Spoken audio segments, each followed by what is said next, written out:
I'm sorry to have to begin by disagreeing with His Grace.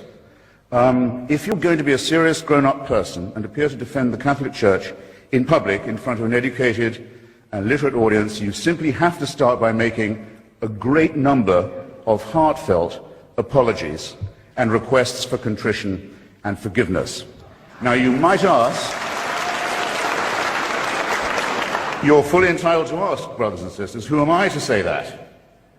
Well, in the Jubilee Millennium Year of 2000, the Vatican spokesman, Bishop Piero Marini, said, explaining a whole sermon of apology given by His Holiness the Pope, begged forgiveness for, among some other things, the Crusades, the Inquisition, the persecution of the Jewish people, injustice towards women, that's half the human race right there, and the forced conversion of indigenous peoples, especially in South America, the African slave trade, the admission that Galileo was right,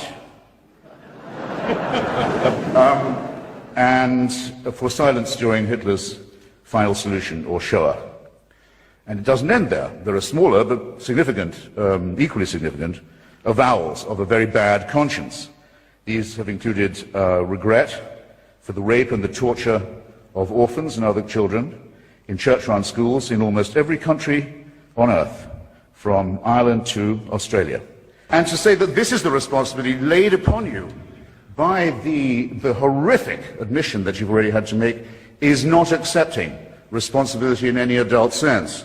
There will come a time when the Church will issue apologies and explanations and half-baked appeals for forgiveness for things it's still doing. I think that there will be an apology for what happened in Rwanda, the most Catholic country in Africa, where priests and nuns and bishops are on trial for inciting from their pulpits and on the church's radio stations and newspapers the massacre of their brothers and sisters.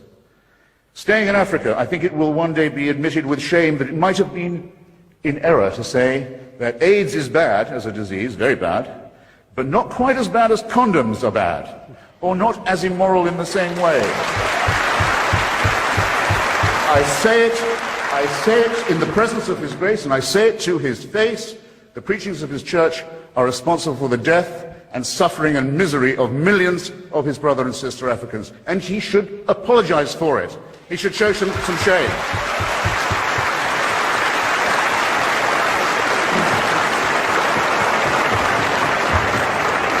For condemning my friend Stephen Fry for his nature, for saying you couldn't be a member of our church, you're born in sin.